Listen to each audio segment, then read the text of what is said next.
Hello, Ben Kingsley here with Michael Savy, our Senior Financial Planner.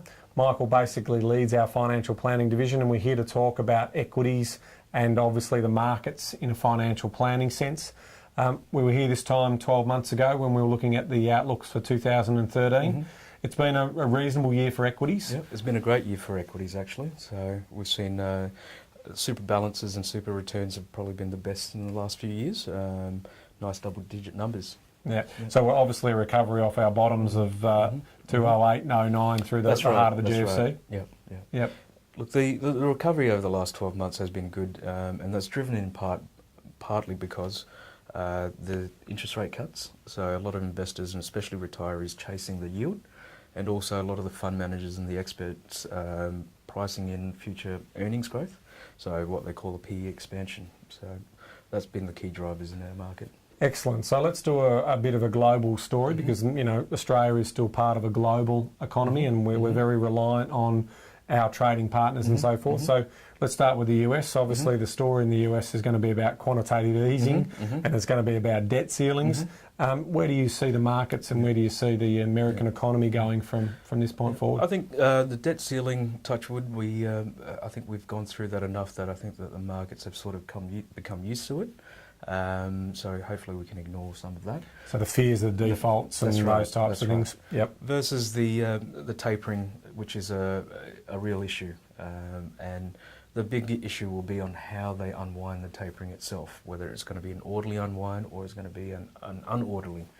If it was an orderly unwind, then there's time for some adjustments, but if it's an unorderly one, then money flows are just going to quickly move from one market to the next. Are you seeing an unorderly it looks like the Fed Treasury have been pretty diligent in managing that process. They've come out a few months ago saying that the key figure is their employment numbers. They have to wait and see that coming to around about the 6.5 mark before they seriously consider the tapering. So we're seeing growth, and obviously most economists are projecting that sort of 3%, 2.5%, 3%. 2.5%, 3% is what they're forecasting for the US over the next 12 months.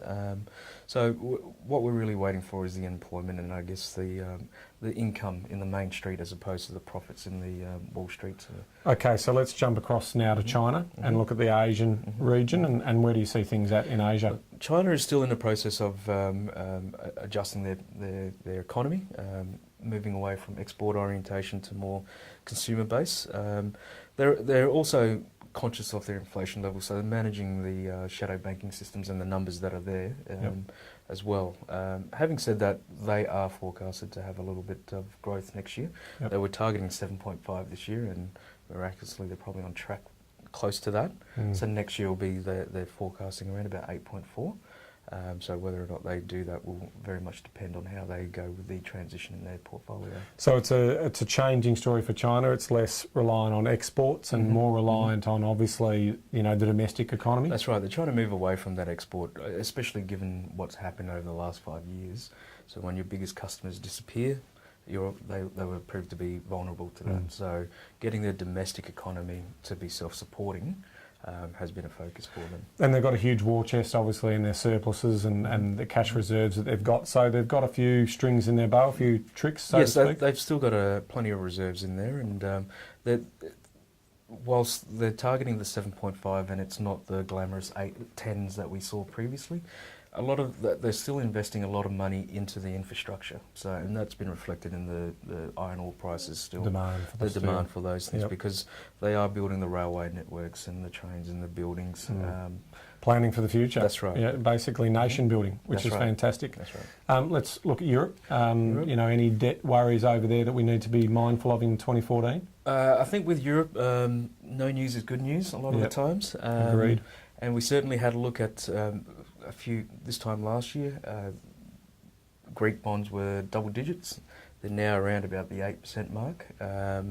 And similarly, they're also forecast to have a little bit of growth as well. In fact, Australia's probably the only developed economy that a lot of the OECD and IMF have forecast that will probably slow down in growth. Be flat to slow down, 2% or thereabouts. 2% thereabouts, so coming off a slightly higher number. Whereas Europe and America are all forecast to have a little bit more growth. I think Greece came out take it what you will, but they think that they might get some growth next year as well. Whoa, that is big news. So let's come to Australia. Let's look at the equity markets. Where do you see them positioning themselves in 2014? I think, again, coming back to the expansion, the PE expansion, the market has had a nice run, so we do have to let the companies actually generate some earnings to catch up to the price that we have paid for, or we have been prepared to pay for. Yep. So we have to give that a little bit of time, but economically, I think that the Australian market will be a little bit slower in the first half, in part because of the drag of the higher currency and the changes there.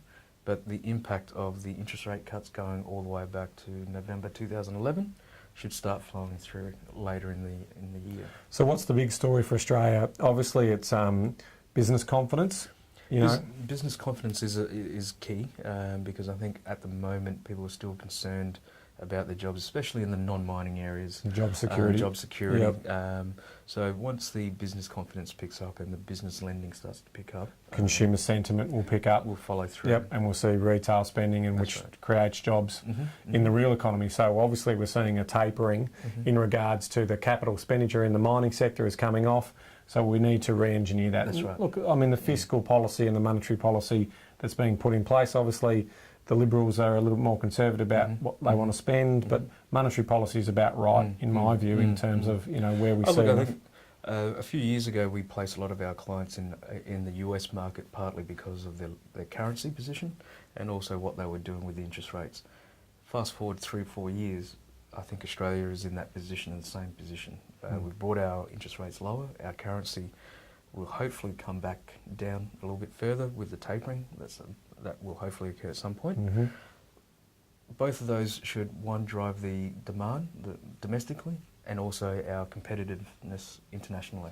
So in terms of the equities, obviously it's not a broad brush. We're not bullish on all markets. We think the market's pretty well priced, but we still see opportunities There's in certain the market. opportunities to position the portfolio for some growth, especially post 2014. Yep. So getting in early possibly and holding that out through to What sort of sectors are we talking about there? Look, a lot of it will be the ones that are going to be the key beneficiaries of the low interest rate and the currency. Yep. So as you say, a lot of the building and building supplies possibly, and also looking at areas, export-orientated businesses as well. Yep. So they're some of the key areas. And your fundamentals, your energies, and you're still a bit more optimistic about those markets? That's right. I've generally preferred the energies over the materials, in part because soon we'll be exporting plenty of energy over into Asia. Yep. So domestically there will be a little bit of increased prices for energy here domestically. So getting into the companies that will be supplying that in Australia, we can certainly pick up a few. Okay. So let's recap. The opportunities are still there. We still should be in the markets in some way, whether it be through our super and obviously through some investments that we might be making in the equity space. Cash is obviously, there's not much return in there. Obviously there's safety there, but for those people who are looking for a little bit more opportunity, there's opportunities in the equities. What about bonds? Quick comment on bonds. At the moment we have a preference for floating rate bonds where we can. We certainly don't want to be in a fixed bond at the moment. And at the moment, unlike a lot of the investors out there, we are looking at the yield difference between the bond and the stocks, positioning for some yield and growth in some the cash stocks flow at as the well. moment. Terrific. Any final words, Michael? Certainly, I think there's 2014 is going to be an interesting year. We certainly will have to watch the tapering and to see how that sort of plays out overseas and the impact that will have in the rest of the global economy.